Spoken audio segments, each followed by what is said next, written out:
हाय अल्लाह, कितनी प्यारी दुल्हन है, बिल्कुल गुड़िया हंसी। जो कोई भी उसे देखता बेख्तियार उसके माँ से निकल जाता। धान पान सी, छुई मुई, शर्माई सी, चांद सा मुखड़ा से रंगों किए हराने वाले को कुन आंखों से देख रही थी। मैंने उसकी बहुत तारीफ सुनी थी, तभी देखने का बहुत शौक था। मेरी शादी सिर्फ 8 दिन पहले हुई थी, इसलिए मैं उनके यहाँ नहीं जा सकती थी। जब हमारी शादी को कुछ दिन गुजरे तो मैं एक तकरीब में शरीक हुई और पास बैठी खातून से पूछा कि गुल खान की दुल्हन कौन सी है।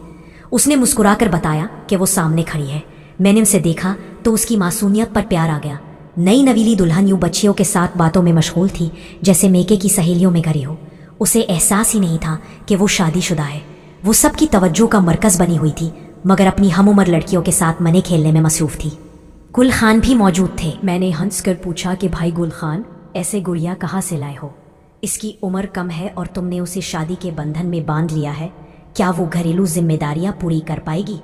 वो बोला कि ये जिम्मेदारियां पूरा करेगी या नहीं, पर ये तो सारा दिन गुड़ियों से खेलती है या सोई रहती है। हाँ, इसके आने से इतना फ़ायदा ज़रूर हुआ है कि जब मैं फैक्ट्री से वापस आता हूँ तो ये दरवाज़ा खोल देती है। मैंने पूछा कि ये खाना पकाती तो होगी? उसने कहा तवे पर रोटी डाल लेती है, मगर पलटना मुझे पड़ता है क्योंकि ज़किया कहती है मेरा हाथ जलता है। कुछ काम वो करती है और कुछ मैं। इसके आने से घर में ख़ास रौनक आ गई है। बाजी, आप जानते हैं कि वालिदैन के फौत होने के बाद मैं खुद को बहुत तन्हा महसूस करने लगा था। बड़ी बहनों की शादियां हो चुकी थीं और वो भी कबाहर आती थीं। अच्छा भैया, जब छोटी सी दुल्हनियां लाए हो तो सब्र करो, आहिस्ता आहिस्ता ये सब काम सीख लेगी। मैंने ज़किया के मासूम चेहरे की तरफ देखा जो दुपट्टे पर लगे सितारों की बेल से खेल रही थी और सोचा कि 9-10 साल की ये बच्ची हंडिया पर काना सीख चुकी होगी। रोटी पकाने में हाथ जलता है तो सालन बनाने में नर्म हथेलियाँ और कलाइयाँ जलना तो फितरी था। 5 बरस गुजर गए। एक दिन मैके गई तो सुना कि गुल हसान की बीवी के यहाँ बच्ची हुई है। वो बमुश्किल 14 बरस की थी और बच्ची की माँ भी बन गई थी।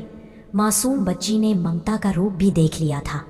मैं बच्ची को देखने गई तो ज़किया पहले से ज़्यादा सियानी हो चुकी थी। एक बुर्दबार लड़की नज़र आती थी। भोली भाली सूरत पर सियानापन आ चुका था और ज़माने के नशेबो फराज से वाकिफ़ थी। शौहर उससे 20 बरस बड़ा था, लेकिन वो उसकी ऐसी खिदमत करती थी कि हैरत होती थी। एक कमसिन लड़की क्या इतनी अक्लमंद हो सकती है कि उसकी रविश में ढल जाए और एक अच्छी बीवी बन जाए? गुल हसान ने ज़रूर उसको बहुत प्यार दिया होगा, तभी वो खुश नज़र आती थी। घर आने वाले मेहमानों को वो बड़ी गर्मजोशी से खुश आमदेद कहती थी। इनका घर मिसाली था। फिर जाने उस आशियाने को किसकी नज़र लग गई कि गुल खान, जो दूसरों को अकल की बातें सिखाता था, चोरी के इल्ज़ाम में पुलिस ने उसको गिरफ्तार कर लिया। इसको बहुत मार पड़ी और सर पर चोटें आईं। बिलाखिर वो बेगुनाह साबित हो गया तो उसे रिहा कर दिया गया, लेकिन अब उसका दिमागी तवाज़ुन मुतासिर हो चुका था। वो पुलिस की मार खाकर नॉर्मल इंसान न रहा था। बाज़ औक़ात वो इंतहाई जुल्म व तशद्दुद पर उतर आता और उसके जुल्म का निशाना बेचारी ज़किया बनती थी। कभी वो उसे बेतहाशा मारता और कभी कहीं जाना होता तो उसे अपने साथ ले जाता। उसे खौफ था कि कोई ज़की को उससे छीन लेगा। एक दिन उसने ज़किया से कहा कि मेरे साथ जामन तोड़ने के लिए चलो।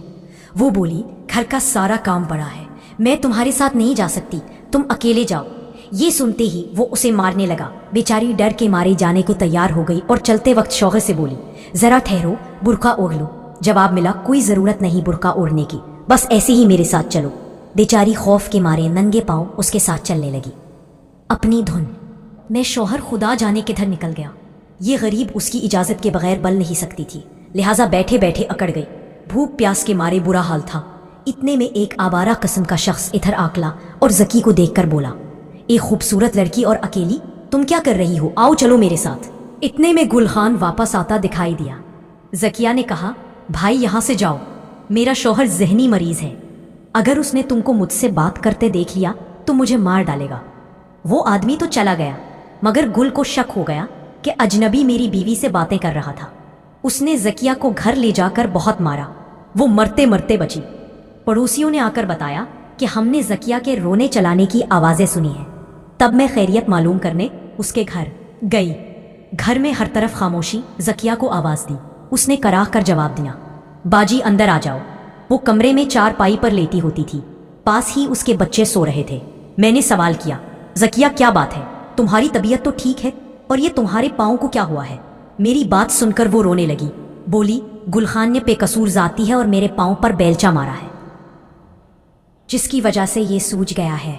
बहुत दर्द है, मेरी बच्ची भी बीमार है, मगर मैं चल फिर नहीं सकती, चारपाई से उठ भी नहीं सकती। मैंने देखा कि उसका पाँव बहुत जख्मी था, जिस पर उसने हल्दी लगाकर पट्टी बांधी हुई थी। पूछा, तुम डॉक्टर के पास क्यों नहीं जाती? एक तो मुझसे चला नहीं जाता, दूसरे गुलखान कब घर से बाहर निकलने देता है। जब जाता है दरवाजे पर ताला लगाकर जाता है ताकि बाहर ना जा सकूं। वो अब कहाँ है? दवा खाकर छत पर गया था। उसकी दवा में नशा होता है, यकीनन गहरी नींद सो रहा होगा।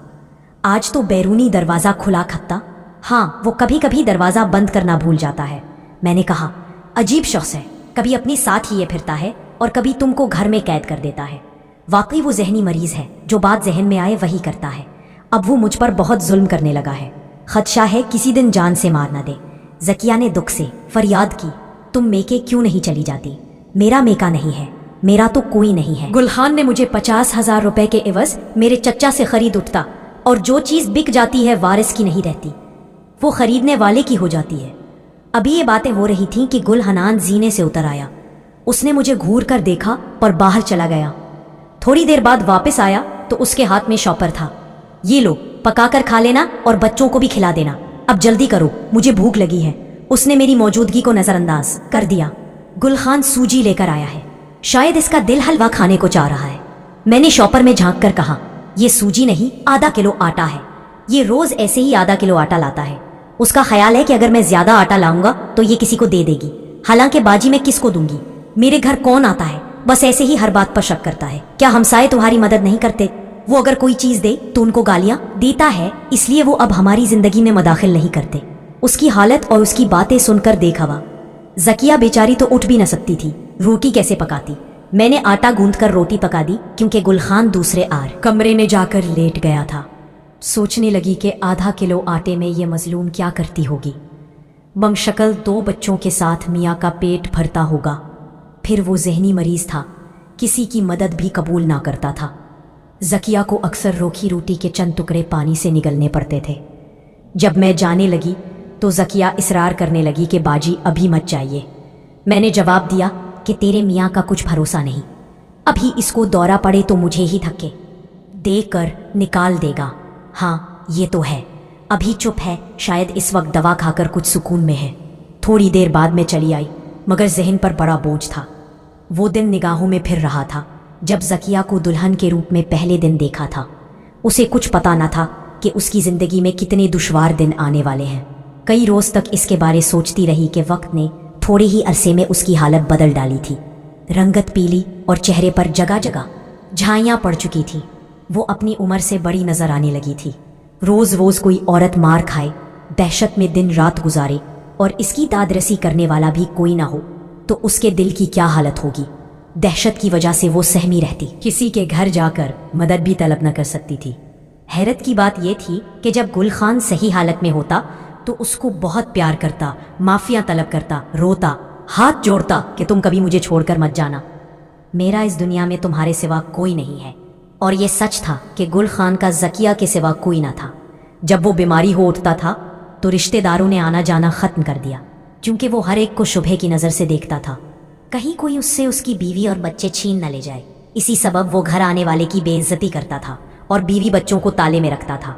गुलखान फ्रूट का काम करता था। अब उसका कारोबार बहनोई ने संभाल लिया था, जो इस बिजनेस की वजह से अमीर हो चुका था। हर माह गुलखान की बहन उसको कुछ रकम दे जाती, जिससे वो घर चलाता था।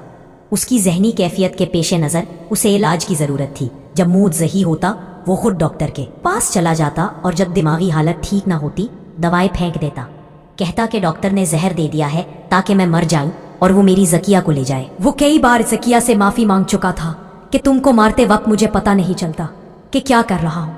वो बेचारी माफ़ कर दो, आइंदा नहीं करूँगा। कहाँ जाती? जब दुख काबिल बर्दाश्त ना होता बहुत रोती और पुलिस वालों को बद्दुआएं देती कि जिन्होंने मार मार कर उसके खावंद की ऐसी हालत कर दी थी, मगर कोई उसको हाल देखकर तरस खाते थे। नजात दिलाने के लिए अमली कदम ना उठाता था। वो तन्हाना थी, 2 बच्चों का साथ था जिसका वारिस उनका बाप था।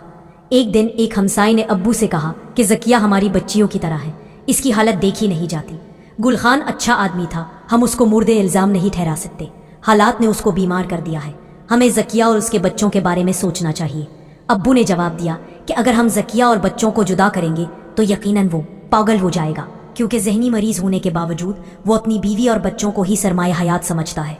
उसका इलाज किसी के पास नहीं था, क्योंकि वो किसी को अपने करीब भटकने नहीं देता था। गालियां देता, शक करता, हर किसी पर इल्ज़ाम धरता कि तुम लोगों ने ही चोरी का पर्चा कटवाकर मुझे पुलिस से मार पड़वाई थी। इसके जहन से इस वहम को कोई नहीं निकाल सकता। फिर हम क्या कर सकते हैं? अब्बू ने मायूसी का इजहार किया तो पड़ोसी की हिम्मत भी जवाब दे गई। कुछ दिन गुजरे थे कि पता चला ज़किया घर से गायब है, अपने बच्चों को भी साथ ले गई है। गिल खान पर रद्द अमल तो होना था। वो चीखने चिल्लाने लगा कि मेरी खूबसूरत बीवी को न जाने कौन नापकार भगा कर ले गया है, उसने मेरे बच्चों को भी अगवा कर लिया है, मैं उसका खून पी जाऊंगा। फिर ऐसे ही गलियों में मारा मारा फिरने लगा और बीवी बच्चों के गम में पूरा पागल हो गया। पड़ोसी हैरान थे कि ज़किया कहाँ गई, उसका कोई भी न था। कोई कहता कि उसने बच्चों समेत दरिया में छलांग लगा दी होगी, अपनी जिंदगी से तंग थी, खुदकुशी कर ली होगी। कौन किसी को तलाश करता है? मोहल्ले वालों में से किसी ने उसको तलाश ना किया। उल्टा सब ने यही कहा कि शुक्र है अपनी और बच्चों की जान बचाकर चली गई, वरना ये नीम पागल जालिम शौहर इसको किसी दिन मार ही डालता। हैरत की बात यह है कि गल खान पागल होने के बावजूद सिर्फ ज़किया को मारता था, उसी पर शक करता था, मगर अपने बच्चों को नहीं मारता था। ताहम अपने सामने माँ पर तशद्दुद होते देखकर बच्चों की भी जहनी हालत मुतासिर हो रही थी। काफी दिन वो गलियों में बीवी बच्चों को तलाश करता रहा। वो बड़बड़ाता था कि कोई मेरी ज़किया को ला दे, किसी जालिम ने उसको मुझसे छीन लिया है। कभी कहता कि अब आएगी तो नहीं मारूंगा, वो इसीलिए कहीं छुप गई है। वो उसका नाम ले लेकर पुकारता था। उसने दवा खाना छोड़ दी थी, इसके नजदीक जाने की जुर्रत कोई ना करता। हर कोई उससे डरता था कि ये पागल है, पत्थर उठाकर मार देगा। यूं नहीं गलियों में फिरते फिरते एक रोज वो गुम हो गया और दोबारा नजर नहीं आया। काफी दिन उसका घर खुला पड़ा रहा। बहन बहनोई को इत्तला मिली कि गल खान गायब हो गया है, तब वो आए और घर को ताला लगाकर चले गए। वो दिन और आज का दिन इसके घर में ताला पड़ा हुआ है। ज़किया का पता चला और ना उसके बच्चों का। गल जान भी लौट कर ना आया। खुदा जाने इसे जमीन निगल गई या आसमान खा गया। मैं पुलिस वालों से बात करता हूँ। मैं पुलिस वालों से इल्तिजा करूंगी कि वो दौरान तफ्तीश हर एक को यूं बेदर्दी से ना मारा करें, क्योंकि कुछ लोग बेगुनाह होते हैं। जब उनके पिंदार का शीशा टूटता है तो वो खुद भी टूटकर बिखर जाते हैं। हर मुल्जिम को एक ही लाठी से नहीं हाँकना चाहिए, क्योंकि इस तरह अच्छे और सेहतमंद जहन के लोग भी उम्र भर के लिए बेकारो बर्बाद हो जाते हैं।